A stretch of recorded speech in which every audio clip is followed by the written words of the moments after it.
The Adventures of Huckleberry Finn by Mark Twain. Chapter 17. In about a minute somebody spoke out of a window without putting his head out, and says, "Be done, boys. Who's there?" I says, "It's me." "Who's me?" "George Jackson, sir." "What do you want?" "I don't want nothin', sir. I only want to go along by, but the dogs won't let me." "What are you prowling around here this time of night for, hey?" "I warn't prowling around, sir. I fell overboard off of the steamboat." "Oh, you did you? Strike a light there, somebody. What did you say your name was?" "George Jackson, sir. I'm only a boy." "Look here, if you're telling the truth you needn't be afraid. Nobody'll hurt you. But don't try to budge. Stand right where you are. Rouse out Bob and Tom, some of you, and fetch the guns. George Jackson, is there anybody with you?" "No, sir, nobody." I heard the people stirring around in the house now, and see a light. The man sung out, "Snatch that light away, Betsy, you old fool. Ain't you got any sense? Put it on the floor behind the front door. Bob, if you and Tom are ready, take your places."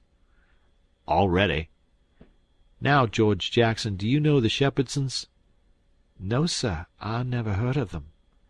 "Well, that may be so, and it mayn't. Now, all ready. Step forward, George Jackson. And mind, don't you hurry. Come mighty slow. If there's anybody with you, let him keep back. If he shows himself, he'll be shot. Come along now. Come slow. Push the door open yourself, just enough to squeeze in, do you hear?" I didn't hurry. I couldn't if I wanted to. I took one slow step at a time, and there warn't a sound, only I thought I could hear my heart. The dogs were as still as the humans, but they followed a little behind me. When I got to the 3 log doorsteps I heard them unlocking and unbarring and unbolting. I put my hand on the door and pushed it a little more till somebody said, "There, that's enough. Put your head in." I done it, but I judged they would take it off. The candle was on the floor, and there they all was, and looking at me, and me at them, for about a quarter of a minute. 3 big men with guns pointed at me, which made me wince, I tell you. The oldest, gray and about 60, the other 2 30 or more, all of them fine and handsome, and the sweetest old gray-haired lady, and back of her 2 young women which I couldn't see right well. The old gentleman says, "There, I reckon it's all right. Come in."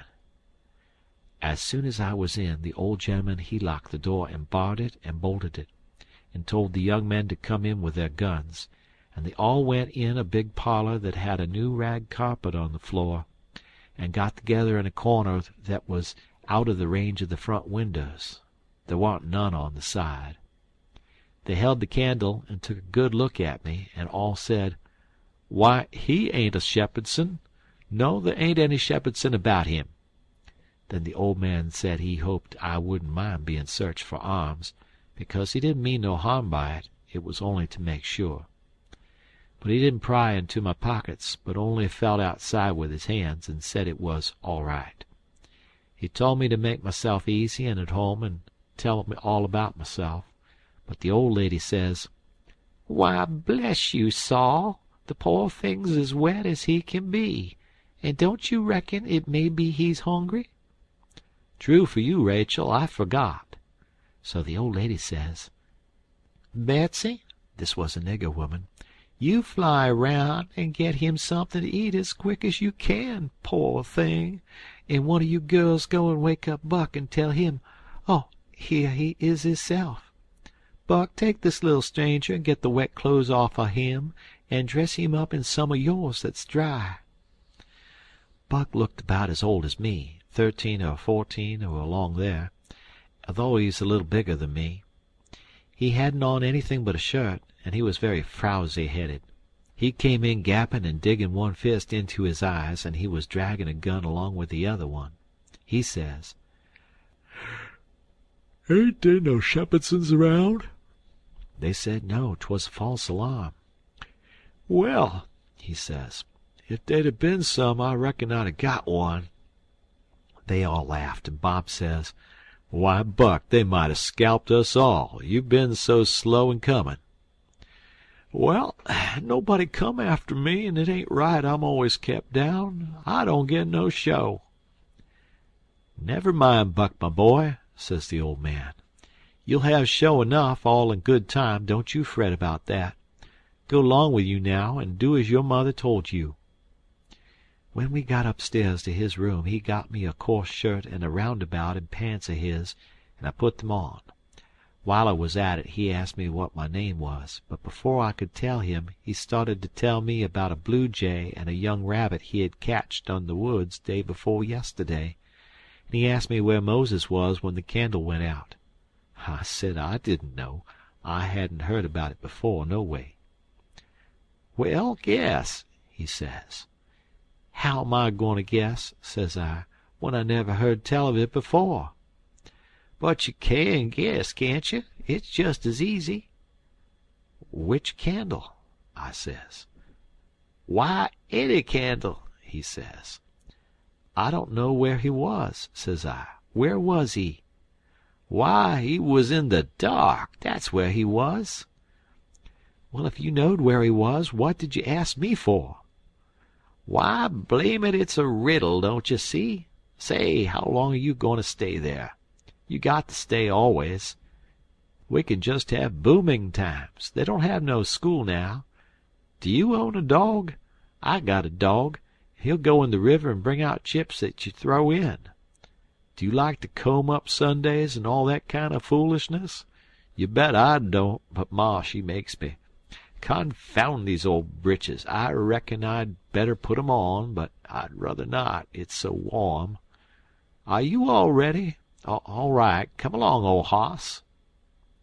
Cold corn pone, cold corned beef, butter and buttermilk, that is what they had for me down there, and there ain't nothing better that ever I've come across yet.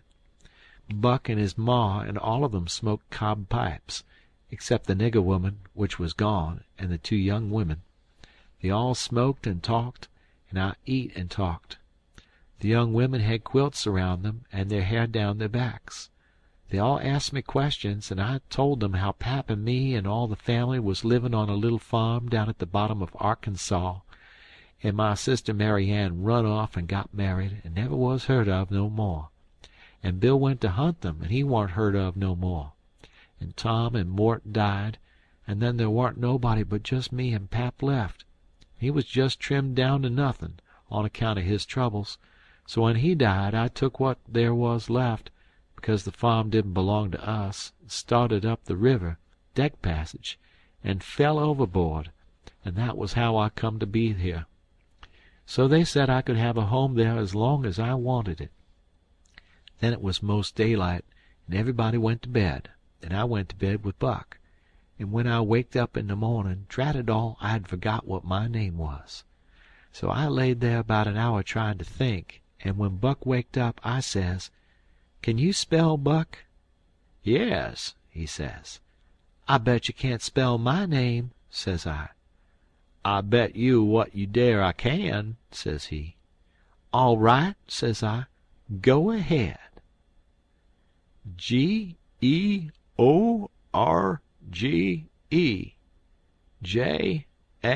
Jackson. There now, he says. "Well," says I, "you done it, but I didn't think you could. It ain't no slouch of a name to spell, right off without studyin'." I set it down private because somebody might want me to spell it next, and so I wanted to be handy with it and rattle it off just like I was used to it. It was a mighty nice family, and a mighty nice house, too.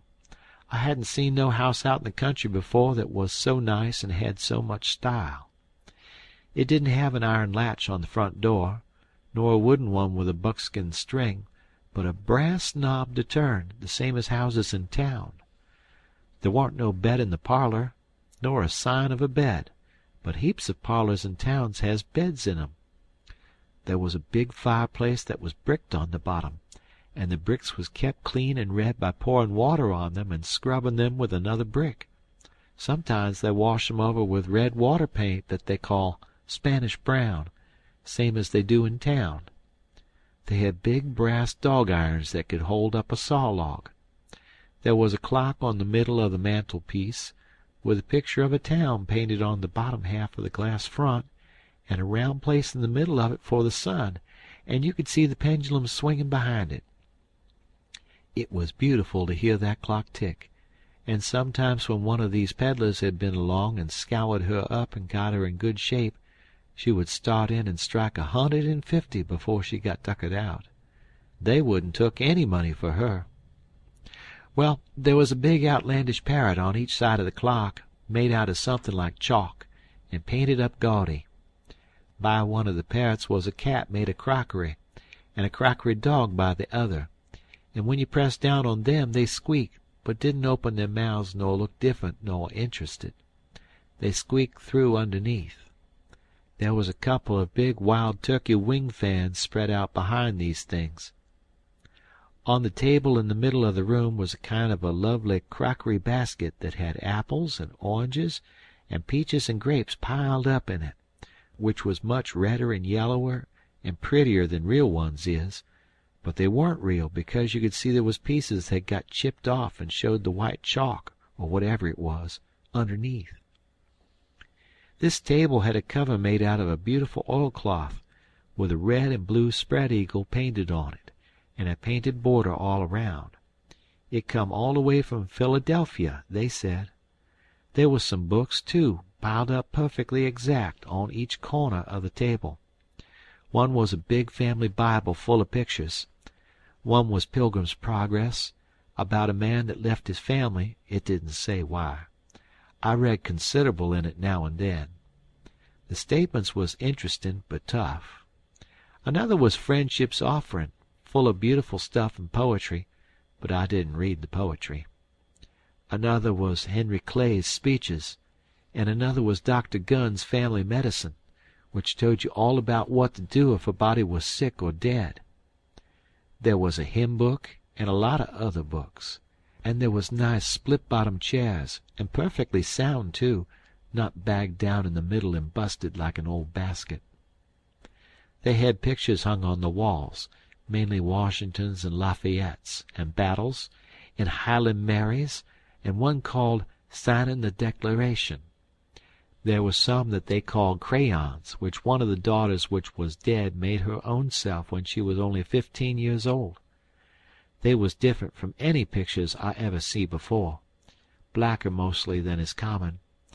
One was a woman in a slim black dress, belted small under the armpits, with bulges like a cabbage in the middle of the sleeves, and a large black scoop-shovel bonnet with a black veil, and white slim ankles crossed about with black tape, and very wee black slippers, like a chisel, and she was leaning pensive on a tombstone on her right elbow, under a weeping willow, and her other hand hanging down her side holding a white handkerchief and a reticule, and underneath the picture it said, "Shall I never see thee more, alas?" Another one was a young lady with her hair all combed up straight to the top of her head, and knotted there in front of a comb like a chair-back, and she was crying into a handkerchief, and had a dead bird laying on its back in her other hand with its heels up. And underneath the picture it said, "I shall never hear thy sweet chirrup more, alas." And there was one where a young lady was at a window looking up at the moon, and tears running down her cheeks, and she had an open letter in one hand with black sealing wax showing on one edge of it, and she was mashing a locket with a chain to it against her mouth, and underneath the picture it said, "And art thou gone? Yes, thou art gone, alas." And these was all nice pictures, I reckon, but I didn't somehow seem to take to them, because if ever I was down a little they always give me the fantods. Everybody was sorry she died, because she had laid out a lot more of these pictures to do, and a body could see by what she had done what they had lost. But I reckoned that with her disposition she was having a better time in the graveyard. She was at work on what they said was her greatest picture when she took sick, and every day and every night it was her prayer to be allowed to live till she got it done, but she never got the chance. It was a picture of a young woman in a long white gown, standing on the rail of a bridge all ready to jump off, with her hair all down her back, and looking up to the moon, and with the tears running down her face, and she had 2 arms folded across her breast, and 2 arms stretched out in front, and 2 more reaching up towards the moon, and the idea was to see which pair would look best, and then scratch out all the other arms. But, as I was saying, she died before she got her mind made up, and now they kept this picture over the head of the bed in her room, and every time her birthday come they hung flowers on it. Other times it was hid with a little curtain. The young woman in the picture had a kind of a nice, sweet face, but there was so many arms it made her look too spidery, seemed to me. This young girl kept a scrapbook while she was alive, and used to paste obituaries and accidents and cases of patient suffering in it out of the Presbyterian Observer, and write poetry after them out of her own head. It was very good poetry. This is what she wrote down about a boy by the name of Stephen Dowling Bots that fell down a well and was drowned. Ode to Stephen Dowling Bots, deceased. And did young Stephen sicken? And did young Stephen die? And did the sad hearts thicken? And did the mourners cry? No, such was not the face of young Stephen Dowling Bots. Though sad hearts round him thickened, 'twas not from sickness shots. No whooping cough did rack his frame, nor measles drear with spots. Not these impaired the sacred name of Stephen Dowling Bots. Despised love struck not with woe that head of curly knots, nor stomach troubles laid him low, young Stephen Dowling Bots. Oh no, then list with tearful eye, whilst I his fate do tell. His soul did from this cold world fly, by falling down a well. They got him out and emptied him. Alas, it was too late. His spirit was gone for to sport aloft in the realms of the good and great. If Emmeline Grangerford could make poetry like that before she was 14, there ain't no telling what she could have done by and by. Buck said she could rattle off poetry like nothing.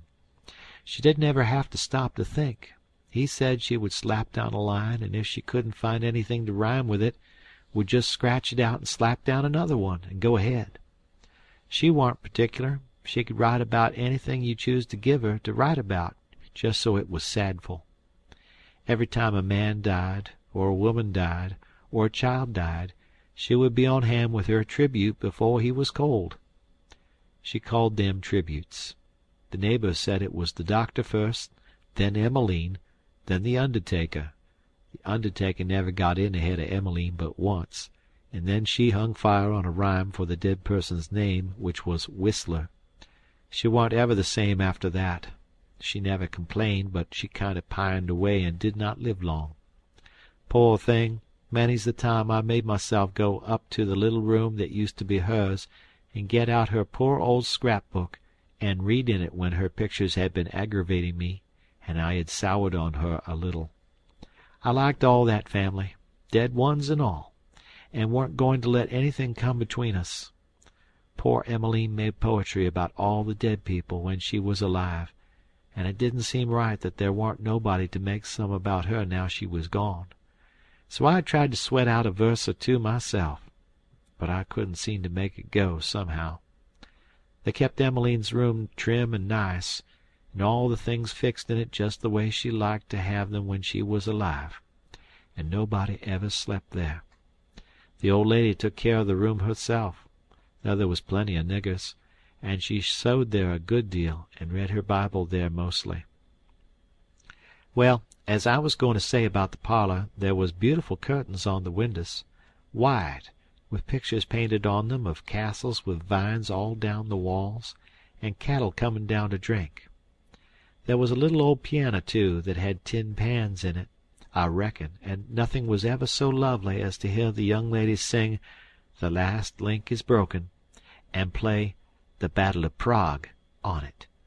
The walls of all the rooms was plastered, and most had carpets on the floors, and the whole house was whitewashed on the outside. It was a double house, and the big open place betwixt them was roofed and floored, and sometimes the table was set there in the middle of the day, and it was a cool, comfortable place.